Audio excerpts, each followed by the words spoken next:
Les musulmans prétendent que Jésus était musulman, mais lorsqu'on examine les meilleures preuves historiques sur la vie et les enseignements de Jésus, on trouve de nombreuses raisons de conclure que Jésus n'était pas musulman. Voici les 10 principales raisons. Première raison, Jésus est mort sur une croix. Le Coran affirme que Jésus n'est pas mort sur une croix, mais nos meilleures sources historiques disent le contraire. Même un historien agnostique comme Barterman déclare « Je suis convaincu qu'il ne fait aucun doute que Jésus a été crucifié et qu'il est mort sur la croix. » C'est un fait établi. Cela va complètement à l'encontre des croyances islamiques traditionnelles. Selon le Coran, Jésus n'est pas mort sur la croix, mais selon les faits historiques, le véritable Jésus, lui, est mort sur la croix. Deuxième raison, Jésus a enseigné à ses disciples de nommer Dieu Père. Dans l'islam, Père n'est pas l'un des 99 noms attribués à Allah, et le Coran critique les chrétiens pour avoir appelé Dieu leur Père. Cependant, selon les évangiles, Jésus s'adressait constamment à Dieu en utilisant ce terme et enseignait à ses disciples de faire de même. Par exemple, dans Matthieu chapitre 6, verset 6, Jésus dit « Mais quand tu pries, entre dans ta chambre, ferme ta porte, et prie ton Père qui est là dans le lieu secret, et ton Père, qui voit dans le secret, te le rendra. » Un Jésus musulman n'enseignerait pas à appeler Dieu Père, mais le vrai Jésus l'a fait. Troisième raison, Jésus s'est appelé Fils de Dieu. Le Coran rejette catégoriquement l'idée que Jésus est le Fils de Dieu. Pourtant, dans les évangiles, Jésus s'attribue lui-même ce titre. Par exemple, dans Jean chapitre 10, verset 36, Jésus déclare « Je suis le Fils de Dieu ». Dans Matthieu chapitre 14, verset 33, après avoir vu Jésus marcher sur l'eau, ses disciples l'adorent en disant « Tu es véritablement le Fils de Dieu ». Un Jésus musulman ne s'identifierait pas ainsi, mais le véritable Jésus l'a fait. Quatrième raison, Jésus n'a jamais mentionné la Kaaba ni prié en direction de la Mecque. Le Coran présente la Kaaba comme un sanctuaire sacré pour tous les peuples et insiste sur la prière orientée vers la Mecque. Sourate 2 verset 144. Certes nous te voyons tourner le visage en tous sens dans le ciel.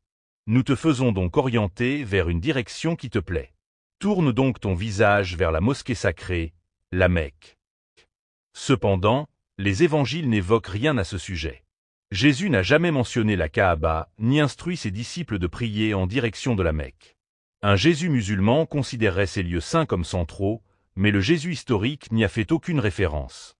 Si vous connaissez d'autres raisons expliquant pourquoi Jésus n'est pas musulman, n'hésitez pas à écrire un commentaire sous la vidéo. En laissant un commentaire, cela contribue à créer une interaction entre les différentes personnes, et c'est toujours fascinant de découvrir de nouvelles perspectives. N'oubliez pas de faire un like ou de partager. Et même si vous ne savez pas quoi écrire, un simple bonjour ou comment ça va, ou même le mot référencement dans les commentaires aidera grandement la vidéo en améliorant son référencement. Merci d'avance. Je continue. Cinquième raison, Jésus n'a pas enseigné à célébrer le Ramadan. Le Ramadan est un mois sacré dans l'islam, mais il n'apparaît pas dans les enseignements de Jésus.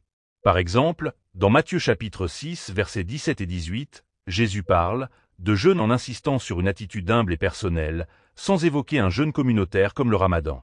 Un Jésus musulman respecterait cette tradition, mais ce n'est pas ce que nous montrent les sources historiques. Sixième raison, Jésus priait en regardant vers le ciel. Certains musulmans affirment que Jésus devait être musulman puisqu'il priait.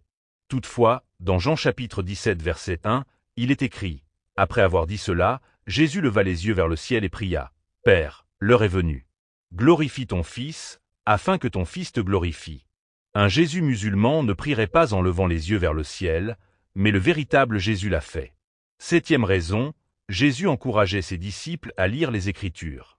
Le Coran mentionne les livres précédents, comme la Torah et les psaumes, mais il ne pousse pas les musulmans à les lire, et il ne contient aucune citation de l'Ancien Testament. Jésus, au contraire, faisait souvent référence aux Écritures et demandait à ses disciples de les connaître. Par exemple, il disait « N'avez-vous pas lu ce que Dieu vous a dit ?» Huitième raison, Jésus connaissait profondément les Écritures. Le Coran présente des erreurs historiques concernant les Écritures et les personnages bibliques comme la confusion entre Marie, la mère de Jésus, et Myriam, la sœur d'Aaron. En revanche, Jésus discutait avec les érudits de son époque et montrait une compréhension parfaite de la loi mosaïque et de l'histoire juive. Le Coran mentionne les livres précédents renvoyés par Dieu, mais semble ne pas savoir beaucoup à leur sujet. Dans le Coran 22 verset 36, on dit aux musulmans de manger et sacrifier des chameaux, alors que c'est interdit dans la Bible. Et Jésus savait qu'Aaron avait vécu 1000 ans avant sa mère. Un Jésus musulman comme le Coran ne connaissait pas grand-chose des Écritures précédentes, mais le vrai Jésus oui. 9e raison, Jésus a permis ce que Mahomet a interdit. Dans l'islam, l'alcool est strictement interdit. Cependant, les évangiles montrent que Jésus a non seulement bu du vin, mais qu'il en a également fourni lors d'un mariage, voir Jean chapitre 2 versets 1 à 11. Il a aussi institué le vin comme symbole lors de la dernière scène. 10e raison, Jésus a interdit ce que Mahomet a permis. Le Coran autorise certaines pratiques, comme l'esclavage sexuel, qui étaient courantes à l'époque. Sourate 70, versets 29 à 31. Et qui se maintiennent dans la chasteté et n'ont de rapport qu'avec leurs épouses ou les esclaves qu'ils possèdent car dans ce cas, ils ne sont pas blâmables, mais ceux qui cherchent leur plaisir en dehors de cela sont des transgresseurs. Voir aussi Sourate 23, versets 5 et 6. Sourate 4, verset 24. Sourate 33, verset 50.